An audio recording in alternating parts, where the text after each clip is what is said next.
नमस्कार दोस्तों, आज हम शुरू करने वाले हैं नाइन्थ क्लास मतलब अपनी नई शुरुआत जो कि हमें बोर्ड एग्जाम की ओर आगे बढ़ाती है। आपने काफी लोगों को प्रेशर में देखा होगा, बोर्ड एग्जाम। अब आप भी उस प्रेशर में आने वाले हैं और आप पढ़ने वाले हैं नाइन्थ क्लास के बाद टेंथ, और टेंथ में आप बोर्ड देंगे। हाँ, तो नाइन्थ क्लास में हमें पहले ही से अपना बेस स्ट्रॉन्ग करके चलना होगा, जो कि हमारी टेंथ क्लास में कोई प्रॉब्लम ना हो। तो नाइन्थ क्लास में स्टार्टिंग से ही अगर हम अपना बेस स्ट्रॉन्ग करके चलें तो शायद हमें कोई दिक्कत ही नहीं होगी। तो इसके लिए हम पढ़ेंगे स्टार्टिंग से, और हमारा फर्स्ट चैप्टर मैथ में कौन सा है? संख्या पद्धति, बोले तो नंबर सिस्टम, इंग्लिश में बोलते हैं हम नंबर सिस्टम। अब नंबर सिस्टम को समझने के लिए हमें नंबर की लाइन के बारे में जानकारी होनी चाहिए। नंबर लाइन सुना सुना सा लग रहा है, आपने पहले भी पढ़ा होगा। हाँ, तो नंबर लाइन को पढ़ने के लिए हमें लाइन और लाइन सेगमेंट को समझना होगा। तो हम सबसे पहले समझेंगे लाइन क्या होती है। ये अभी हम देखते हैं लाइन। देखिए, ये हमने स्केल ली और स्केल की हेल्प से लाइन की। हाँ, अब ये लाइन का starting point and ending point, यानी जहां से शुरू होती है और जहां खत्म होती है, हमें नहीं मालूम। क्यों नहीं मालूम? इसीलिए नहीं मालूम क्योंकि ये लाइन है। लाइन का स्टार्टिंग और एंडिंग पॉइंट नहीं पता होता है, उसे हम लाइन कहते हैं। और ये कंटिन्यूटी यानी की ओर बढ़ती रहती है, उसे हम बोलते हैं लाइन, हिंदी में रेखा। अब रेखा तो हम समझ गए, अब रेखा खंड क्या होता है? तो रेखा खंड को समझने के लिए हम बस इसमें एक चीज करेंगे। देखिए, रेखाखंड क्या होता है उसका हमें मालूम होता है। क्या एक चीज निश्चित मालूम होती है? क्या एक चीज निश्चित मालूम होती है? एक उसका बिंदु निश्चित मालूम होता है कि इस स्थान से प्रारंभ होगा और खत्म कहां होगा, ये हमें नहीं मालूम, ये इन्फिनिटी पर खत्म होगा। लेकिन रेखा में क्या होता है, ना उसका हमें आरंभ पता, ना ही अंत पता। इसी कारण रेखा और रेखाखंड में एक छोटा सा अंतर होता है। हाँ, रेखाखंड का मतलब रेखा का एक टुकड़ा यानी उसका एक निश्चित बिंदु हमें मालूम है, और ये जाएगा कहां तक ये भी हमें नहीं मालूम। यानी एक निश्चित, आपका इसको एग्जांपल देता हूं, लेजर लाइट आपने देखी है, वो एक निश्चित जगह से निकलती है और कहां जाती है, कंटिन्यू आपने देखा वो चलती रहती है। अब ये कहां जाएगी ये हमें नहीं मालूम। ठीक है, ये हो गया हमारी रेखा खंड और रेखा आप समझ चुके हैं। चलिए नेक्स्ट स्लाइड पे चलते हैं। अब नंबर के पैटर्न को रेखाओं की हेल्प से हम समझेंगे। सबसे पहले हमारा नंबर आता है नेचुरल नंबर, यानी प्राकृत संख्याएं। प्राकृत, नेचुरल यानी नेचर से आने वाली संख्या, नेचर जो हमें नेचुरली मिलती है। अब नेचुरली कैसे मिलती है? अब हमारा जन्म हुआ, जन्म होने के बाद हमने कौन सी नंबर सुनना स्टार्ट हुए? ये तो सुना नहीं, -1 -2, ये तो सुना नहीं। हमने सुनना क्या स्टार्ट किया? हमने सुनना स्टार्ट किया 1 2 3, यानी 1 2 3। हमारे मम्मी पापा हमें क्या से सिखाते हैं? 1 2 3, माइनस से नहीं सिखाते। तो नेचुरली जो हमें आते हैं नंबर, वो नेचुरल नंबर होते हैं। अब इसकी डेफिनेशन पढ़ते हैं। वस्तुओं को गिनने के लिए, यानी अगर हम वस्तुओं को गिनते हैं तो उनके लिए कौन से नंबर को उपयोग करते हैं? के लिए जिन संख्याओं का प्रयोग किया जाता है उन्हें प्राकृत संख्याएं कहते हैं। यानी जिन संख्याओं को, अगर हमें वस्तुएं रखी हैं काफी सारी, उनको गिनने के लिए जिन संख्याओं का प्रयोग किया जाता है उन्हें हम क्या कहते हैं? प्राकृत संख्याएं। अब प्राकृत संख्याओं का क्या उपयोग होता है? देखिए, डेली लाइफ में हमारा यूज होता है। अगर हम कहीं जाते हैं तो जैसे हम स्कूल में गए, स्कूल में अगर हमारे सर ने पूछा कितने स्टूडेंट यहाँ पर प्रेजेंट हैं, तो हम गिन के बताते हैं 1 2 3 4 5 6 7 8 9 10, और जितने भी हो एक्सेट्रा आप बताते कि हाँ सर हमारे 50 स्टूडेंट क्लास में प्रेजेंट है। तो इसमें हम किन नंबर को यूज कर रहे हैं? Natural number. किनका? Natural number. जैसे हमारा ये नेचर होता है, नेचर द्वारा हमें ये नंबर दिए गए हैं, यानी नेचुरली यानी प्राकृत रूप से हमें ये नंबर दिए गए हैं। अगर आप अपने बाबा यानी दादाजी से अगर हम पूछेंगे कि आपको काउंटिंग आती है, तो कहेंगे हाँ। तो आप उनसे पूछेंगे कि आपको कहां से काउंटिंग स्टार्ट करोगे, तो वो कहां से स्टार्ट करते हैं? नेचुरली 1 2 3 4 5 एक्सेट्रा कंटिन्यू चलते रहते हैं। अब हमने एक चीज अभी जस्ट सीखी थी, क्या हमने सीखा था? लाइन। अब लाइन का इसमें यूज करेंगे। आप सोचोगे लाइन का इसमें कैसे यूज करेंगे? हम देखिए, अभी हम आपको बताते हैं लाइन का किस प्रकार यूज करेंगे। हमने स्केल उठाई और एक खींचेंगे लाइन सेगमेंट, यानी रेखा खंड।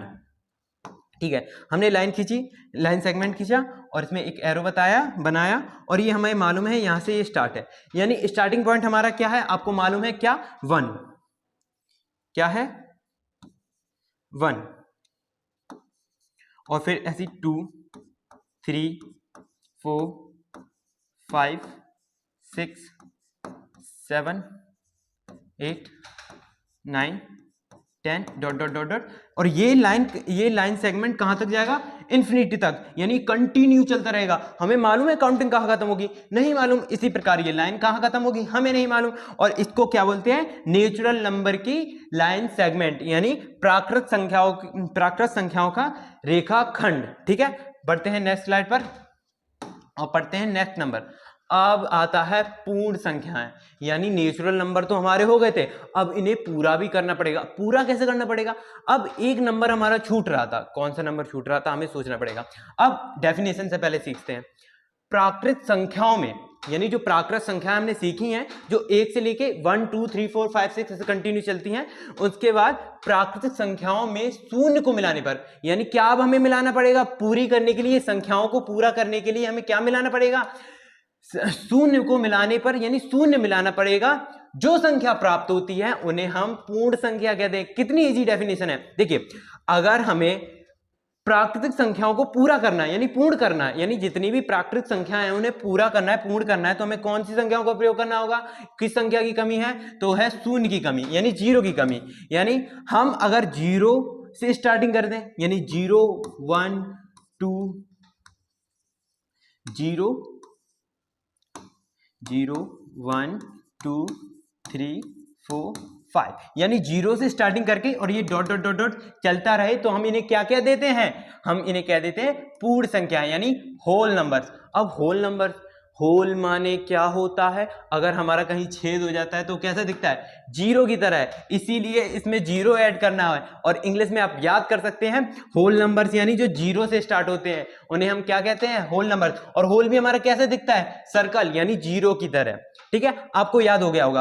अब इसमें हम एक और चीज सीख, पूर्ण संख्या होने के बाद अब पूर्णांक संख्याएं आई। अब पूर्णांक संख्याओं का क्या होता है, कैसा होता है, वो सिस्टम समझने के लिए हमें फिर से क्या लेना होगा? एक स्केल निकालनी होगी और उससे हमें एक लाइन यानी रेखा खींचनी होगी। हम लेंगे और एक रेखा खींचेंगे, यूं करके ये हमने खींची रेखा। अब इसमें हमारी रेखा बनेगी। ठीक है, प्राकृत संख्या में, पूर्ण संख्या में रेखा खंड का उपयोग हुआ था। किसका हुआ था? रेखा खंड का। लेकिन पूर्णांक आई, पूर्णांक ने कहा, उन्होंने कहा हमारा जलवा होगा, हम लेंगे रेखा का उपयोग, पूरी रेखा का उपयोग लेंगे, हम रेखा खंड का उपयोग नहीं लेंगे। तो रेखा ने उन्होंने कहा हम बीच में लेंगे, मिडिल में लेंगे 0। क्या लेंगे? 0। और राइट हैंड की साइड, किस साइड? राइट हैंड की साइड हम लेंगे 1 + 1 + 2 + 3 + 4 + 5 + 6, और कहां तक जाएंगे? इन्फिनिटी तक जाएंगे। हम 0 से लेफ्ट हैंड की साइड 0 से स्टार्ट होंगे और +1 +2 +3 और +4 +5 +6 से लेके इन्फिनिटी तक जाएंगे, यानी कंटिन्यू चलते रहेंगे, क्योंकि लाइन कहीं नहीं रुकती, वो लगातार चलती रहती है। ऐसे ही उसने कहा हमारा जलवा है भाई, हम प्लस के साथ साथ हम माइनस को भी लाएंगे। तो उसने कहा -1 से स्टार्ट हुआ, -1 लेफ्ट हैंड साइड की तरफ, -2 -3 -4 -5, ऐसी कंटिन्यू ये चलता रहेगा। अब इसको याद करने की ट्रिक क्या है? यानी देखो, सबसे पहले आई हमारी प्राकृतिक संख्या जो 1 से स्टार्ट थी। ठीक है, उसके बाद आई हमारी पूर्ण संख्या जो 0 से स्टार्ट थी। अब प्राकृतिक में से लेके इन्फिनिटी तक आ गए, अब पूर्ण में 0 से लेके इन्फिनिटी तक आ गए। अब पूर्णांक ने कहा क्या दिमाग लगाया? पूर्णांक ने दिमाग लगाया कि हम -इन्फिनिटी से स्टार्ट होंगे और +इन्फिनिटी तक जाएंगे, जिसमें 0 भी इंक्लूड होगा। अब इसकी हमारी डेफिनेशन क्या होगी? प्राकृत संख्याओं में शून्य एवं ऋणात्मक संख्याओं को मिलाने पर जो संख्याएं प्राप्त होती हैं हम उन्हें पूर्णांक कहते हैं। अब इसमें आप ध्यान देंगे सभी अंक मिल जाएंगे, -5, -4, -100, -200 और +1, +2, +3, +4, +5, +100, +200 सभी अंक मिल जाएंगे। तो इसके लिए इसने क्या कहा? पूर्ण अंक, यानी सभी अंक मिल जाएंगे आपको, इधर ही कहीं घूमना नहीं पड़ेगा। इस कारण इसने इसका नाम रख दिया पूर्णांक संख्याएं। और इसको वो बोल देंगे, इसको अब है सम संख्याएं, यानी सम बोले तो सेम टू सेम, मिलती जुलती। अब इनमें क्या मिलाना होगा संख्याओं में, सोचने की बात है। अब इसमें क्या मिलाने के लिए इसमें दिया गया है 2, यानी 2 क्या मिलाएंगे 4, 4 में क्या मिलेगा 6, 6 में क्या मिलेगा 8, 8 में क्या मिलेगा। इन्हें इंग्लिश में बोलते हैं इवन नंबर्स। अब लिखा है बे संख्याएं जो 2 से पूर्णतः विभाजित हो जाती हैं उन्हें हम सम संख्याएं कहते हैं। एक ट्रिक इसकी और मैं बता दूं, आपको 2 की टेबल आती है, आप बताना नहीं, आती है। 2 1 जा 2, 2 2 जा 4, 2 5 जा 2 1 जा 2, 2 2 जा 4 6, 2 4 जा 8, 2 5 जा 10। अब इसमें आप क्या क्या देख रहे हैं 2 4 6 8 और 0, यानी इतने नंबर अगर किसी के एंड में आ जाए, किसी नंबर के एंड, तो वो हो जाएगी सम संख्याएं, यानी सम संख्याएं। और ये सभी 2 से क्या हो जाएंगे पूर्णतः विभाजित। जैसे अभी हमने 2 लिखा, 2 से 2 कट गया, नंबर आया 1, यानी 2 से 2 पूर्णतः विभाजित है, यही हमारी डेफिनेशन में बोला।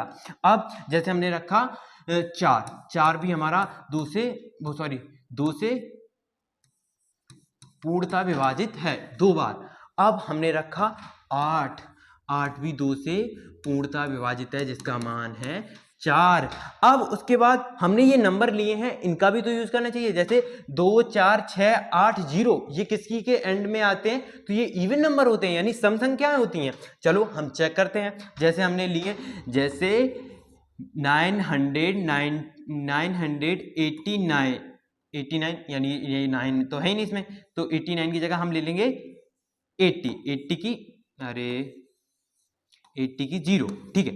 तो सबसे पहले हम 2 से डिवाइड देंगे, ये हमने बनाया डिवाइड, यानी 2, यानी 9 4 जा 8, 8 डिवाइड किया 1 बचा, ठीक है। उसके बाद आया हमारा 8, अब 8 के बाद 2 9 जा 18, यानी 9 आ जाएगा और ये पूरा का पूरा डिविजिबल हो जाएगा और इसका 0 आ जाएगा, यानी क्या आ जाएगा 490, यानी ये पूरी तरीके से डिविजिबल है। यानी जिनके लास्ट में जितने भी बड़ा नंबर हो उनके लास्ट में 2 4 6 8 0 आता है, तो उन नंबर्स के हम क्या कह देंगे सम संख्या। ये हमारी क्या हो गई ट्रिक। एक बारी मैं आपको फिर से बता देता हूं, जिन नंबर्स के लास्ट में 2 आ जाए, 4 आ जाए, 6 आ जाए, 8 आ जाए या 0 आ जाए, क्या आ जाए 0, वो 2 से डिविजिबल होंगी और उन्हें हम क्या कह देंगे सम संख्याएं, बोले तो इवन नंबर।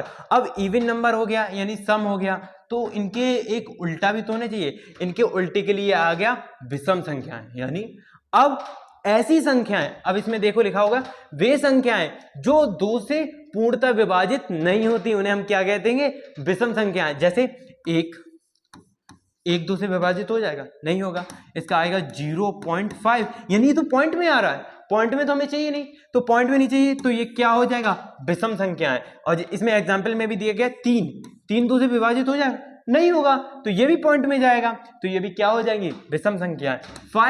5 2 से डिविजिबल है, नहीं है, अगर आएगा आंसर तो 2.5 आएगा, अगर 2.5 आएगा तो ये तो दशमलव में चला गया यानी पॉइंट में है, यानी ये भी क्या हो गई विषम संख्या है। अब 1 3 5 7 9, यानी 1 3 5 7 9, जितना भी बड़ा नंबर हो A to Z, कितने भी नंबर्स का नंबर हो, यानी ऐसे चलता रहा 4 4 7 9 3 9 2 4 एसेट्रा एसेट्रा, जो भी चलता रहे और लास्ट में कौन से नंबर आ जाए 1 आ जाए, 3 आ जाए, 5 आ जाए, 7 आ जाए और 9 आ जाए, ये जिसके लास्ट में आ जाएंगे वो कैसी हो जाएंगी, वो हो जाएंगी विषम संख्याएं, यानी ऑड नंबर।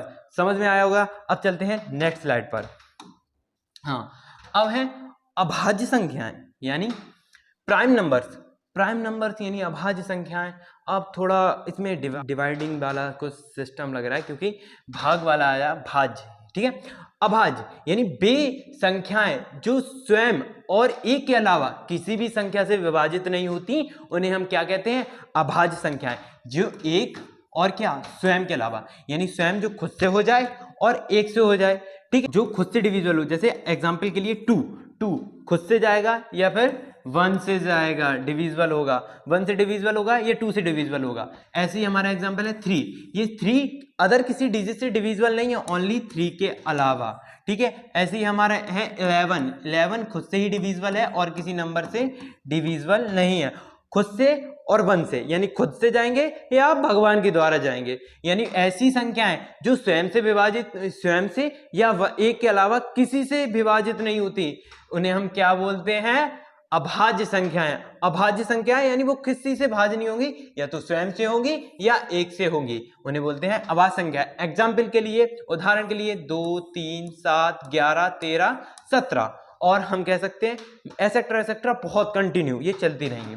अब आते हैं नेक्स्ट स्लाइड पे, अब आती हैं भाज्य संख्या, यानी अभाज्य जो सिर्फ स्वयं से जाती हैं, और भाज्य यानी वो और किसी से भी चली जाएंगी। एग्जाम्पल के लिए हमने ले लिए 4, ये 2 से भी चला जाएगा, ये 4 से भी चला जाएगा, यानी उस 2 से भी चला जाएगा, 4 से भी चला जाएगा, और ये किससे भी चला जाएगा, ये 1 से भी चला जाएगा, यानी ये सबसे यानी ये 3 नंबर से जा रहा है, किनसे, 3 नंबर से।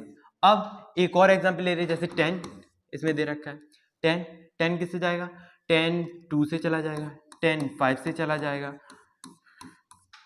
और 10 से चला जाएगा, 10 1 से चला जाएगा।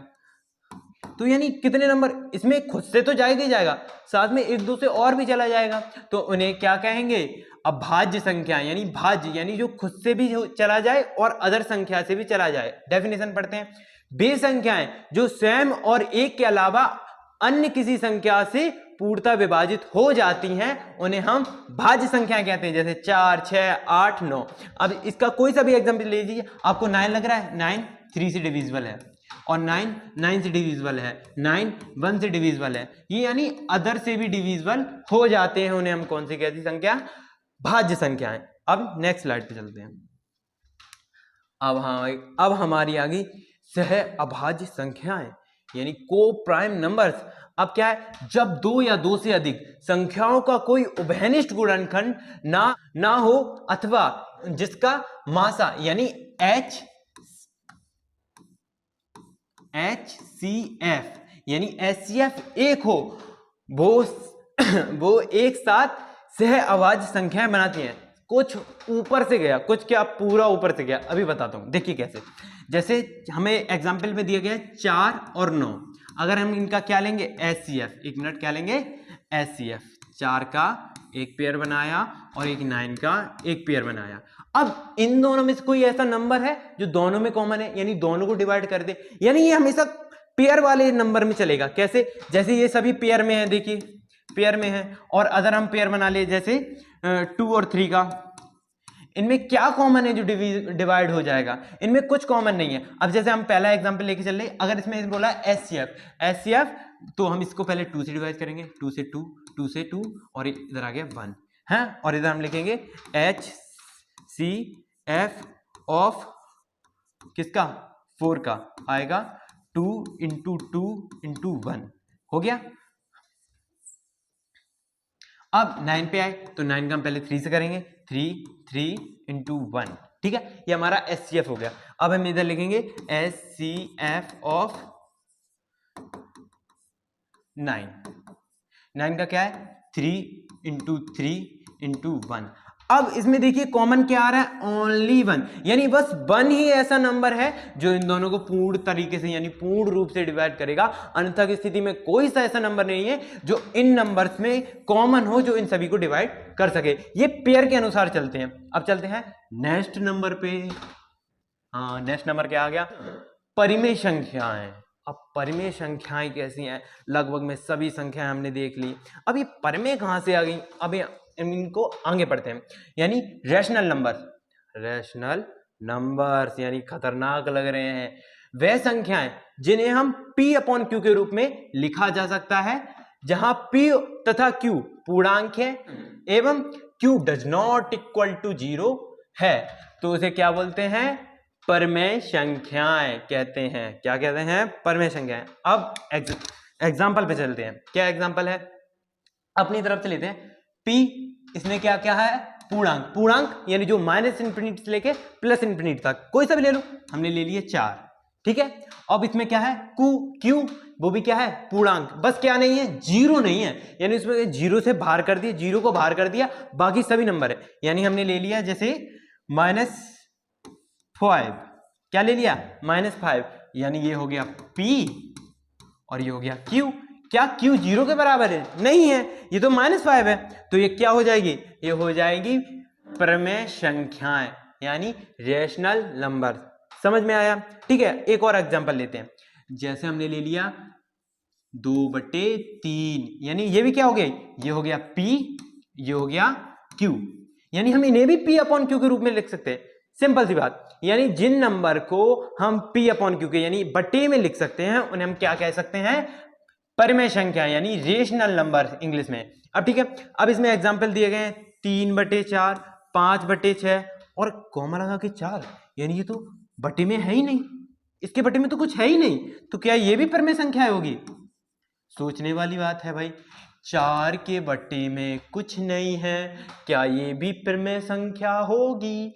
तो इसके लिए एक आइडिया हमने अभी बताया था, किसी भी नंबर को हम 1 से विभाजित कर सकते हैं। 1 से विभाजित यानी एक तो जाएगा ही जाएगा, यानी एक नंबर तो रहेगा ही रहेगा, किसी के नीचे भी हम क्या लिख सकते हैं, 1, तो हमने 1 लिखा, यानी ये होगी P और ये हो गया Q।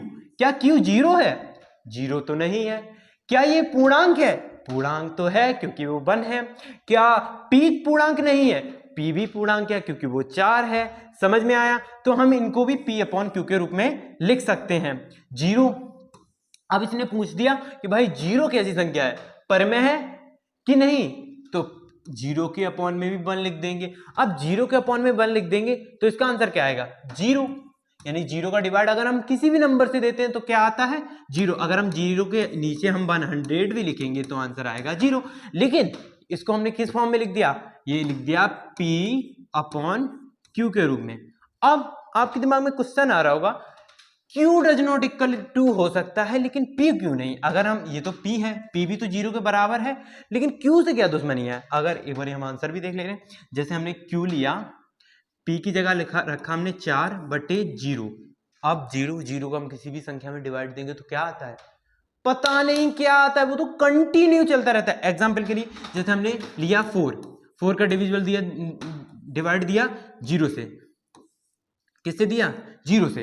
अब 4 टेबल पढ़ रहे होगे लेकिन 0 आएगा ही नहीं, तो हमने 0 बार पढ़ा, इधर आया 0, फिर आया 4, फिर आप 0 बार पढ़ोगे, फिर आएगा 0, फिर आप 0 आ जाएगा, यानी कंटिन्यू क्या आएगा, 0 ही 0। यानी कहाँ ये खत्म होगा, 0 तक ही खत्म होगा। यानी आपने 0 का आंसर हमेशा क्या आएगा, इन्फिनिटी। क्या आएगा, इन्फिनिटी, क्योंकि हमें पता ही नहीं है कहाँ एंड होगा, ये तो कंटिन्यू कंटिन्यू कंटिन्यू चलता ही रहेगा। इस कारण इसका आंसर क्या होगा, 0। इसीलिए लिखा है Q does not equal to 0। ठीक है, समझ में आ गया। अब अगर हम 0/0 कर दें तो आखिर रहा तो Q does not equal to 0, यानी ये 0 होना ही नहीं चाहिए, क्या, परिमेय संख्या होने के लिए। अब ये जब 0 अगर हो गया तो इसका आंसर भी क्या होगा, इन्फिनिटी, यानी अनंत। क्या होगा, अनंत, इन्फिनिटी। ये साइन इन्फिनिटी का होता है, अनंत का होता है। चलिए आगे बढ़ते हैं, हम क्या सीख गए, परिमेय संख्याएं, रेशनल नंबर। अब चलते हैं अदर। अब परिमेय संख्याएं आ गई, उनका भी एक दुश्मन था, वो कौन सी थी, अपरिमेय संख्याएं। अपरिमेय संख्याएं को बोलते हैं इनरेशनल नंबर्स। तो बोलते हैं वे संख्याएं जहां P/Q के रूप में नहीं लिखा जा सकता, उन्हें P तथा Q पूर्णांक है, लेकिन यहां भी उसने क्या कह दिया, Q does not equal to 0, वो क्या होंगी, अपरिमेय संख्याएं कहलाएंगी। जैसे कि √2, √2 को हम लिख सकते, नहीं लिख सकते। √5 नहीं लिख सकते। √3 इन्हें हम अपॉन में नहीं लिख सकते। और पाई की जो वैल्यू होती है वो होती है परिमेय संख्या, यानी 22/7, ये है परिमेय संख्याएं। लेकिन ये सब क्या है, अपरिमेय संख्या है, यानी इनरेशनल नंबर। क्या है, इनरेशनल नंबर। इन्हें हम P/Q के फॉर्म में नहीं लिख सकते। ठीक है, चलते हैं नेक्स्ट स्लाइड पर। यानी रूट में आने वाली, अगर आप कहोगे √4 ये क्या अपरिमेय है, नहीं, ये है परिमेय। कैसे, √4 को हम क्या लिख सकते हैं, 2 × 2 2 इंटू 2 यानी एक 2 बाहर आ जाएगा क्योंकि कॉमन है, 2 आ जाएगा बाहर, तो इसके हम अपॉन में 1 लिख सकते हैं, 1 लिख सकते हैं, यानी ये p अपॉन q के फॉर्म में आ गया। ये कैसी हो गई? परमेय संख्याएं। तो आपको इन चीजों पे ध्यान देना होगा, परमेय तथा अपरमेय में। अब चलते हैं नेक्स्ट स्लाइड में। अब भाई सभी संख्याएं हो गई, परमेय हो गई, अपरमेय हो गई, पूर्ण हो गई, प्राकृत हो गई, पूर्णांक हो गई, सम हो गई, विषम हो गई। फिर एक आई, उसने कहा मैं सबका मालिक बनूंगा, मेरे अंदर सब मिलेंगे। तो एक थी, वो थी वास्तविक संख्याएं, रियल नंबर। वो कहते हैं जितने भी तुमने अभी तक नंबर पढ़े हैं ना, मेरे पास आ जाओ, सब मिल जाएंगे। कौन कौन से? √7 चाहिए, √7 मिलेगा। √5 चाहिए, √5 भी मिलेगा। √3 चाहिए, √3 भी मिलेगा। अगर आप कहोगे -2 चाहिए तो -2 भी मिलेगा। उसने कहा जितने तुम नंबर बोलो अभी तक तुमने पढ़े हैं ना, वो सभी मिल जाएंगे। तो उसने कहा अरे वाह, तुम्हारा तो जलवा ही जलवा है। तो इन्हें कह दिया गया रियल नंबर, यानी रियल में जितने भी तुमने पढ़ रखे हैं ना, वास्तव में जितने तुम नंबर पढ़ रखे हैं ना, सब किस में आ जाएंगे? वास्तविक संख्या। इसके अंदर आपको प्राकृत संख्या, पूर्ण संख्या, पूर्णांक, प्रमेय, अपरमेय और सम, विषम, अभाज्य, सह अभाज्य और भाज्य सभी संख्याएं मिल जाएंगी। इसको हम कहेंगे वास्तविक संख्याएं।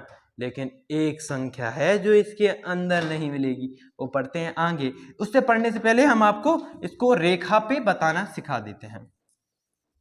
देखिए होगा इनको लाइन पे सेट करना, क्योंकि आगे ये हमारे काम में आएगा। इसलिए हम एक बनाएंगे स्केल, स्केल को ऊपर शिफ्ट करेंगे, इसके ऊपर बनाएंगे एक लाइन सुंदर सी, और स्केल को कर देंगे क्या? खत्म। स्केल खत्म। अब हम समझते हैं क्या? लाइन, वो वास्तविक संख्याएं। अब वास्तविक संख्याओं का हम रेखा पे, ओ नो ये तो चली गई। देखो रेखा पे कैसे निरूपण करते हैं। अब रेखा कंटिन्यू चलेगी। अब ये वास्तविक संख्याओं की रेखा है। कैसी? वास्तविक संख्याओं की रेखा,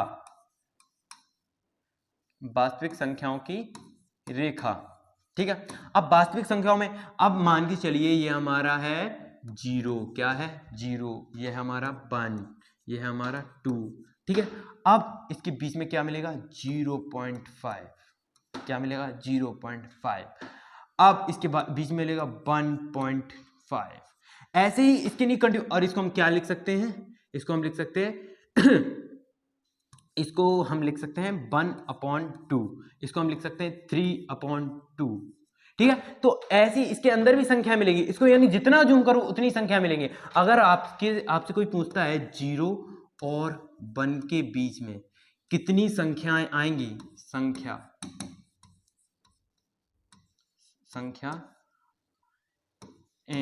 आएंगी, कितनी संख्याएं आएंगी, तो आप कंफ्यूज नहीं होगे, आप कहोगे अनंत संख्याएं आएंगी, क्योंकि इसी के बीच में हमारा क्या होगा? 0.5, इसी के अंदर क्या होगा? 0.05, इसी के अंदर क्या होगा? 0.005, इसी के अंदर क्या होगा? 0.00005। ऐसे कंटिन्यू चलता रहेगा। और इसके अंदर कितनी संख्या होगी? अनंत संख्या होगा। यानी किसी भी दो संख्याओं के बीच, यानी 0 और 5, 0 और 2, 0 और 1, 0 और 2, 0 और 5 के बीच में अनंत संख्याएं होगी। -1 और -2 के बीच में, यानी किन्हीं दो संख्याओं के बीच में, वास्तविक संख्याओं के बीच में कितनी संख्याएं होती हैं? अनंत संख्याएं होती हैं। चलते हैं नेक्स्ट स्लाइड पे। अब है काल्पनिक नंबर। अब वास्तविक ने कह दिया देखो हमारा तो जामा है, हमारे अंदर सब मिल जाएगा आपको। लेकिन काल्पनिक ने कहा अभी मैं जिंदा हूं।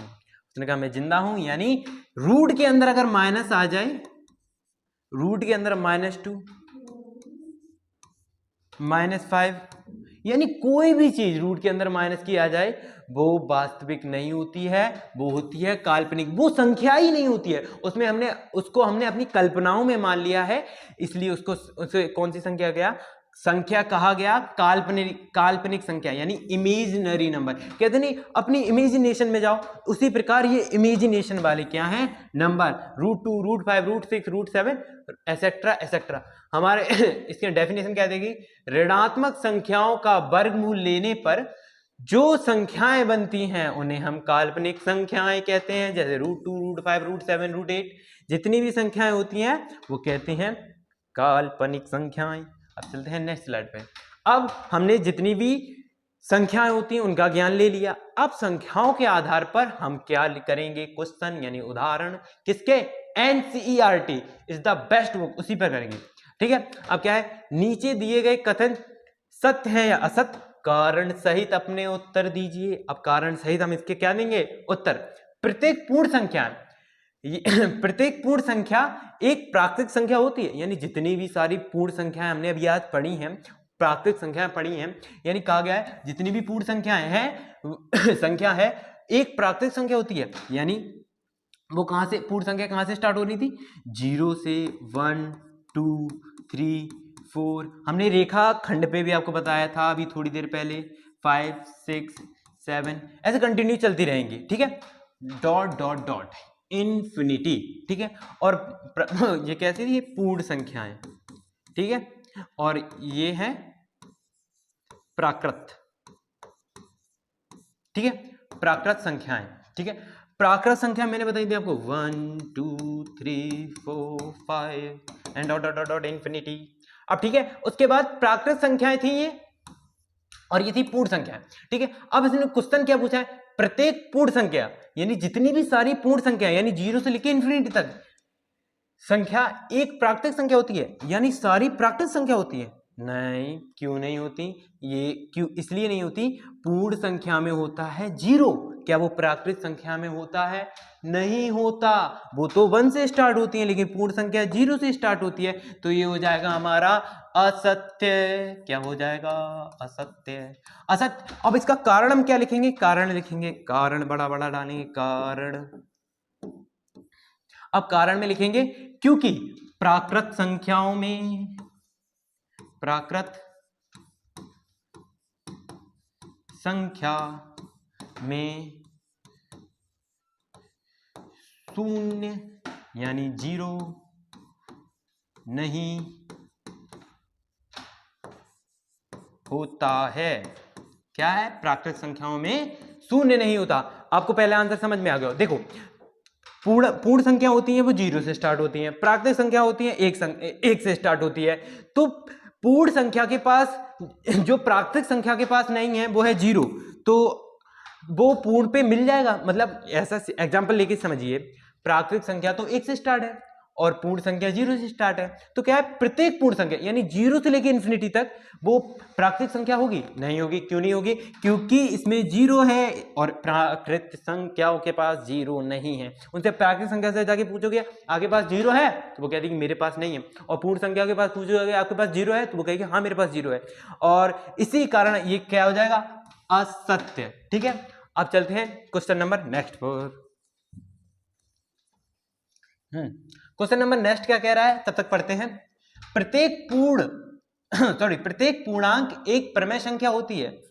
अब पूर्णांक आपको मालूम है, पूर्णांक ने अपना झामा दिखाया था, उसने क्या कहा था कि मेरे अंदर आपको प्राकृतिक संख्या भी मिल जाएंगी, पूर्ण संख्या भी मिल जाएंगी, और पूर्णांक बन जाऊंगा मैं। क्या बन जाऊंगा, पूर्णांक, यानी आपको प्लस की भी मिलेगी, माइनस की भी मिलेगी, सब मिलेगी। किसके अंदर, मेरे अंदर। जैसे होटल कहते इधर का भी मिलेगा, उधर का भी मिलेगा, सबका मिलेगा, इधर ही मिलेगा। ठीक है, उसी तरीका से ये पूर्णांक कहती है हमारे यहाँ पूर्ण भी मिलेगा और प्राकृत भी मिलेगा। ठीक है, और पूर्ण का मैंने आपको एग्जांपल बताया था रेखा से, जो था 0 बीच में, और इधर चलता था +1 +2 +3 +4, और इधर चलता था -1 -2 -3 -4 और डॉट डॉट डॉट और डॉट डॉट डॉट। ठीक है, ये जाएगा प्लस इन्फिनिटी तक और ये जाएगा प्लस माइनस इन्फिनिटी तक। ठीक है, अब ये हो गया प्रत्येक पूर्णांक, यानी ये सभी क्या है, पूर्णांक, यानी ये सभी पूरे अंक हैं, जितने भी हैं ये सभी पूरे अंक हैं, और एक प्रमेय संख्या होती है। और प्रमेय संख्या मैंने क्या बताई थी अभी जस्ट पहले, जिन्हें हम P/Q के रूप में लिख सकते हैं। अब P/Q के रूप में लिख सकते हैं, यानी इसमें से एक अभी हम उदाहरण लेंगे। जैसे हमने लिया 4, इसे हम P/Q के रूप में लिख सकते हैं। हमने उधर भी लिया था 4, और 4 के नीचे हम क्या लगा सकते हैं, 1, यानी ये बन गया P और ये बन गया Q, तो ये बन गया P/Q। अब P/Q के रूप में लिख गया। अब ऐसे हम एक एग्जांपल लेते हैं 1, इसके नीचे भी लिख सकते हैं 1, ये भी बन गया P/Q। हम लिखे 3, अब इसके नीचे -3 और इसके नीचे लिख सकते हैं 1, यानी जितनी भी पूर्णांक हैं उनके नीचे हम क्या लिख सकते हैं, 1। हम पूर्णांक बराबर लिखते हैं पूर्णांक बराबर लिखते हैं m, यानी जितने भी पूर्णांक हैं हम उनको बोलेंगे स्मॉल m, और स्मॉल m के नीचे हम क्या लिख सकते हैं 1। अब स्मॉल m क्या हो सकता है, ये 0 हो सकता है, 4 भी हो सकता है, 5 भी हो सकता है, -5 भी हो सकता है, कुछ भी हो सकता है पूर्णांक संख्याओं में से, ठीक है, उसको हमने बोल दिया m।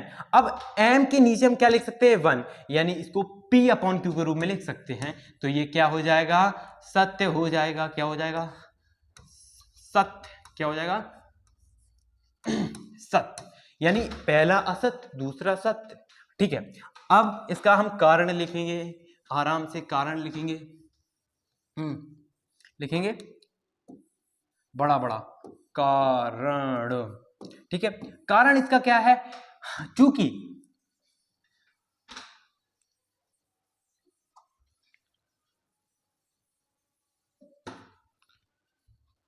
हमें मालूम है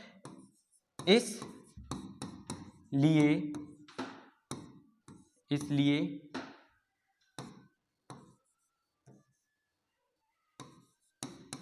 क्योंकि प्रत्येक कौन सी पूर्णांक संख्या को हम एक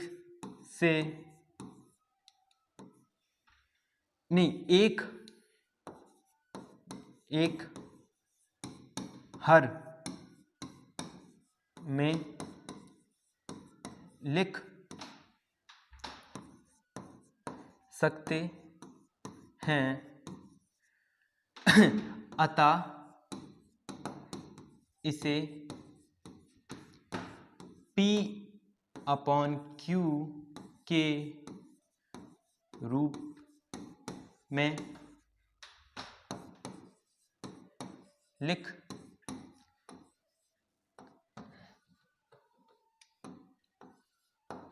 सकते हैं। अब p/q के रूप में लिख सकते हैं, यानी ये कौन सी संख्या है, ये हो सकती प्रमेय संख्याएं। अब कौन सी आई, प्रमेय संख्याएं, जो ये थी वही ये हैं, क्योंकि प्रमेय प्रमेय रहता है। प्रमेय संख्याएं एक पूर्णांक संख्या हो सकती है, यानी इस क्वेश्चन को उल्टा कर दिया गया, ठीक है। प्रत्येक प्रमेय संख्याएं यानी जिन्हें हम p/q के रूप में लिख सकते हैं, यानी ये कौन सी होगी, प्रमेय संख्याएं।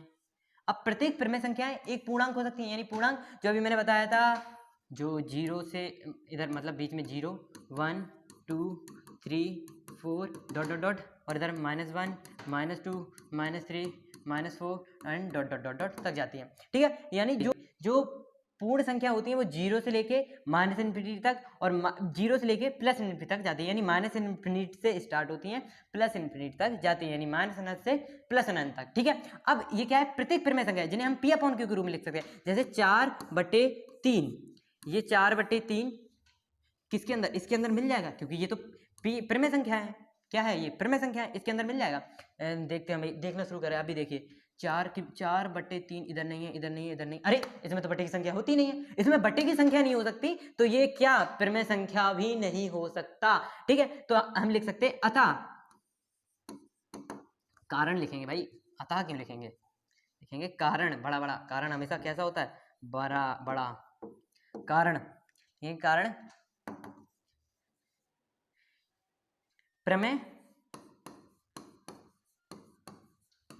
संख्या को p/q के रूप में लिखा जाता है, जो कि 4/3 है। एक मिनट, जो कि 4/3 है,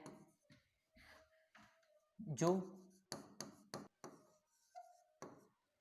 पूर्णांक में नहीं होती हैं, ठीक है। समझ में आ गया, इसको हमने वैसे भी बता दिया और भाषा अपने अनुसार बना सकते हैं, बदल सकते हैं। चलते हैं नेक्स्ट स्लाइड पर।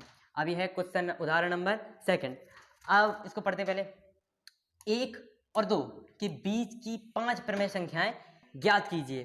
इस प्रश्न को हम कम से कम 2 विधियों से हल कर सकते हैं। हम दोनों विधियां सीखेंगे, पहली विधि तथा दूसरी विधि। अब पहली विधि में हम क्या लिखेंगे, पहले लिखेंगे बड़ा सा 1, ऐसे बड़ा सा 1, और इधर लिखेंगे बड़ा सा 2, क्योंकि ये बड़ी बड़ी क्वेश्चन है, हमें बड़ी आराम से करेंगे। वाह वाह वाह वाह। चलो ठीक है, अब क्या लिखते हैं, 1 और 2 के बीच की 5 प्रमेय संख्या है P अपॉन Q, ठीक है। हाँ, अब प्रमेय संख्या इनके बीच में कैसे 5, और 1 और 2 के बीच में क्या 5 प्रमेय संख्या है। तो इसकी हम आपको ट्रिक बताते हैं, इसमें है 5, ठीक है। कितनी पूछी गई, 5, तो हम साइड में एक ब्रैकेट बनाएंगे। देखिए अभी हम बनाते हैं, यह है ब्रैकेट, ये ब्रैकेट, और इसमें लिखेंगे क्या, इसमें बोला है 5, यानी 5 प्लस 1 अपनी तरफ से 1 बराबर कितना हुआ 6, यानी कितने भी नंबर दिए होगा, इधर 5 पूछे गया है तो 5, अगर इधर 10 पूछा जाता है तो 10, और अगर इधर 7 पूछा जाता है तो 7, अगर इधर 1 पूछा जाता है तो 1, तो यानी इधर 5 पूछा गया है तो 5, और अपनी तरफ से 1 जोड़ के जो आए नंबर उसका 1 में मल्टीप्लाई करना है, क्या आया 6, और मल्टीप्लाई करना है, और 2 में मल्टीप्लाई करना है, और उसका 6 से ही डिवाइड देना है। क्या देना है, 6 से डिवाइड, यानी 6 से 6 कट गया आ जाएगा 1, और 6 से 2 कट गया आ जाएगा 2, ठीक है। अब जब डिवाइड किया तो उसका मल्टीप्लाई किया तो उसका आंसर भी आएगा, तो यानी 6 × 6 6 अपॉन 6, ठीक है। इधर आ जाएगा 12 अपॉन 6, यानी 6 2 जा 12, ठीक है। अब इधर हो गया 6 के बाद क्या आएगा 7 अपॉन 6, अब आएगा 8 अपॉन 6, अब आएगा 9 अपॉन 6, अब आएगा 10 अपॉन 6, अब आएगा 11 अपॉन 6, और आ गया 12 अपॉन 6। अब ये इससे ये गया तो आ गया 1, और इससे ये गया तो आ गया 2, यानी 1 और 2 के बीच में क्या आ गई 7 upon 6, 8 upon 6, 9 upon 6, 10 upon 6, 11 upon 6 और 2, यानी 1 और 2 के बीच में कितनी आ गई प्रमेय संख्या, 1 2 3 4 5, यानी 5 प्रमेय संख्या ज्ञात कर ली जो P अपॉन Q के रूप में, यह है P और यह है Q, बड़ा सा Q, ठीक है। ये विधि नंबर पहली है। अब चलते हैं विधि नंबर दूसरी पर, ठीक है, लिखेंगे सेकंड।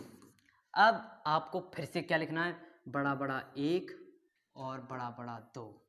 अब आपने बड़ा 1 लिख लिया, बड़ा 2 लिख लिया।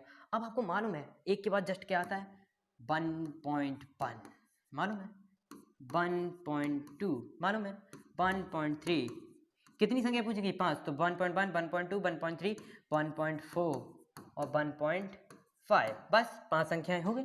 अब ये क्या प्रमेय नहीं है, प्रमेय तो हम इसे प्रमेय बना सकते हैं। जब इसमें 0 हटाना है तो हम बटे में क्या लिख सकते हैं 10, यानी इधर नीचे लिखेंगे हम क्या 10, यानी कैसा, यानी 1 कॉमा, अब इसके नीचे लिख सकते हैं हम क्या 11/10, इसके नीचे क्या लिख सकते हैं 12/10, इसके नीचे क्या लिख सकते हैं 13/10, इसके नीचे क्या लिख सकते हैं 14/10, और इसके नीचे क्या लिख सकते हैं 15/10, ठीक है। और आ जाएगा 2, यानी ये सभी क्या है परिमेय संख्याएं, ये इनके बीच की क्या होगी 1 और 2 के बीच में परिमेय संख्याएं, ये क्या है P और ये क्या है Q, ठीक है आंसर। और आज का लेक्चर